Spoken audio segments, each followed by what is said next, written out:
You're watching America Trends. I'm Mary Burt-Godwin, and man, I am excited to talk to our next guest because I'm going to learn a bunch of things, I can tell you that. She is an energetics of business coach for female entrepreneurs, founder of the Quantum Ripple Effect Coaching Institute, author of Burnout to Breakthrough, and host of the Energetics of Business podcast.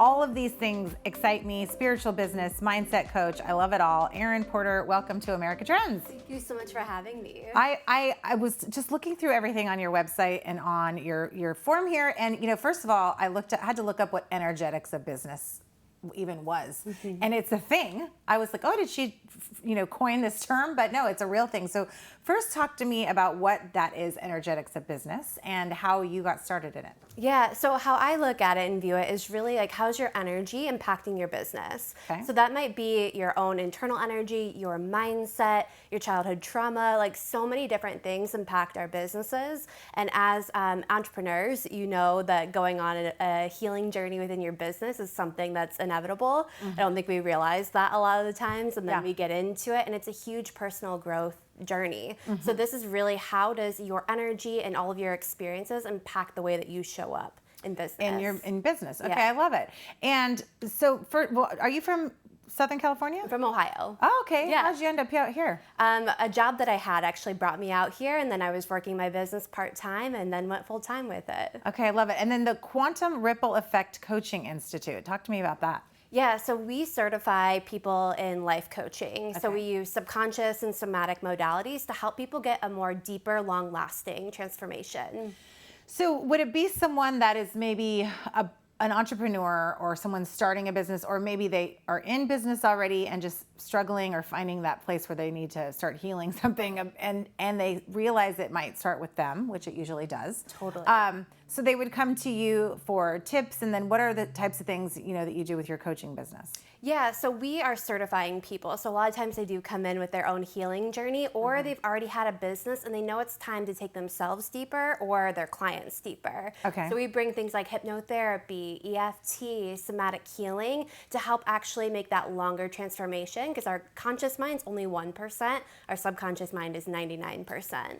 So talk to me about attachment style. That's like going back to childhood. Right. Mm-hmm. I mean, a lot of this work that you're doing is looking at a lot of childhood trauma, like you said, and then attachment style. How that impacts your relationship with money, and how does it impact your business, right? So talk to me about that. Yeah, so a lot of times when people hear about attachment styles, they read the book Attached, and they're looking at it through their lens of a romantic relationship. How I like to look at it is, your relationship with your business is a relationship, and so is your money. Mm-hmm. So those attachment styles are basically how you're navigating the intimacy with your business money. So some people get to be a little bit more anxious, where they're checking their bank account all the time, like all day, every day. Mm-hmm. Some people are like, I'm not gonna look at it, I'm not gonna go check my mail. And so understanding how those things are impacting your money, your team dynamics, your client relationships really matter. That way you're not reenacting things from the past onto your business or clients. Are you seeing that people, because let's say, a relationship with money and or budgeting and or is very similar to how I am with other aspects of my life. So you see that as a pattern, that people, if they're anxious checking their bank account all day, they're also probably checking their phone all day, or maybe not, because I do check my phone, but I don't check my bank. So I don't know. Totally. I mean, it's two different things probably, but you see a correlation there. Yeah, sometimes people will run like very similar patterns all across the board, and some might be a little anxious in one area, a little avoidant in the other. Okay, and then you have tips on ways to help people kind of heal that trauma, or you maybe can pinpoint, hey, this is some work you may need to do through XYZ methods. Totally. I think with everything, it starts with self-awareness. So even just hearing this right now and being curious about what's coming up for you, or what are your tendencies, what do, you can start to work through some of that. Mm-hmm. I mean, I am constantly on a journey of figuring out, I hate that word, but you know what I mean, the journey of, and I'm reading this book, Crucial Conversations, and it talks about what comes up when you're in a conversation and when do you get triggered, and it's someone doesn't make you feel a certain way, what you've been through in your life, and the story you tell yourself makes you feel a certain way. So it kind of like ties into this, because it is how you are since you were a little kid, right? And then also how you are in relationships or whatever feeds into this business aspect. Absolutely. So talk to me about keys to running a trauma-informed marketing and sales process. Yeah, I love this. And I think we're going to see a huge wave of this in the next couple years in different industries, because I think a lot of people have been sold to in ways that have not felt aligned for them. So one thing, for example, that would be a really supportive way is like putting your pricing out there if you're a service provider. Also, not manipulating pain points with people. I think that's often how people are, told to buy something is, we're going to kind of jab in at the pain, and then here's this desired end result that we're selling. Isn't that what everybody is doing now, though? I mean, with beauty products or, Totally. And I think there's a better way that's not like poking at people's pain constantly and more speaking to like where people want to go versus kind of honing in on where they're at. So those are a couple of things that I like to look at. And also not always we're taught a lot of times in marketing to be overcoming objections, pushing people past their limits. And it's like we can do that in a way that's actually supportive to nervous systems versus kind of putting people into overdrive. And so what are ways people can kind of rethink that if they already have this mentality? How do you help your clients kind of refresh and reframe? Yeah, so first of all, I always recommend that people like go through your copy and see if in like your marketing and your sales, are you forcing people? Are you trying to like get them to do something and taking a step back and going, okay, like is this actually supportive for our customer?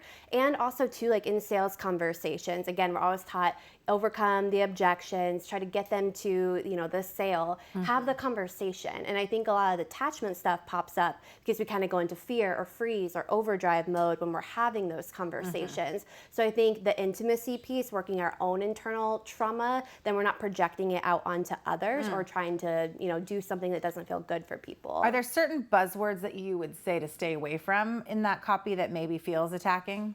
Yeah, I'd say anything that's kind of like driving in on like, oh, you have to do this, or like you're never going to be successful if you don't do X, Y, and Z. Right. Things that kind of like poke in that way. Yeah. And then are you looking at social media copy, all the different places where marketing materials live? Yeah, lots of copy, and I'd say more even in the conversations on sales calls or things like that if you're more of a service provider. It's just hearing where people are at and actually having a conversation of, is this a good fit for somebody, or is this maybe not right now, and being okay with that. Sales has got to be such a hard, tricky thing, and customer service, Totally. people that and I will talk to so many different people, and I think that was a lovely conversation. It could have gone really south. And other people, I get so frustrated with them, and it could be maybe I haven't eaten enough food, or maybe it's probably on me. But it's really a tricky. It's a definite system that people should have, or skill set, I guess I should say. And how do you do you kind of coach people to get to a place where they're more comfortable? I do, yeah, because it's both, an external thing, but also you have to look at all the internal stuff, because it's normally us getting triggered inside of us or projecting something out. And so that's where the struggle comes in. We think it's like, I just need to learn how to communicate, but it's like we have to look and see, well, what's happening in here that's making me communicate that way. Yeah, I mean, that's exactly what I was just discussing with, or reading and listening to about this Crucial Conversations book, is like what is going on inside. So, it's interesting because I didn't think about, that is a person with feelings and triggers of their own on the other line that's trying to sell something to me. So they, in that role, you kind of have to separate yourself, but you can't. I mean, what are there? It's like, how do you silo it out and say, or compartmentalize it a little bit? Yeah, I think it's also what I always try to teach people to do is get out of your head and get into your body. Okay. Because in your head, how do you do that? I usually do it through breath work. Okay. So like breathing, kind of dropping in. And I notice if I'm projecting something out, and I kind of remove that projection off of people, or I'll even just take a few grounding breaths. That way I know where I'm responding from versus just, doing something else. So the Energetics of Business podcast, that's something that you have. And so talk to me about that. Yeah, so we really love having conversations with women and even men too around how is your energy impacting your business, and what does that look like for you? What does that feel like? How do you run an aligned business? Because the other thing too that we're big on focusing is how do you run a business that's in alignment with your energy versus everything that you're taught in the marketing world that you have to do to be successful. I mean, that's very tricky because, I would say that's even as being a woman. How do you, or anyone, how do I live who I am when everyone's telling me to be something else? And all the people are selling me things, or like you said, everyone's saying, go be on social media, go do TikToks and point at all the things. And I have been in a place where I'm like, you don't need to do those things. Yep. do what's organic for you. So that's awesome. So Erin Nicole coaching.com is where we can find you, and at Erin Nicole Coaching on Instagram is your handle. So people can hire you as a mindset coach, spiritual business, and you've got testimonials there. Oh, you have courses too. So talk to me about those. Yeah, our main one is the Quantum Ripple Effect coaching certification. So that's where we certify you. It's a board certified coaching certification to be certified as a life coach with a lot of different modalities. I love it. Thank you so much for being here, Erin. Thank you for having me. I appreciate that. Okay, so at Erin Nicole Coaching, and you can find us at America Trends TV on Facebook, Instagram, and Twitter. And we will be right back right after this.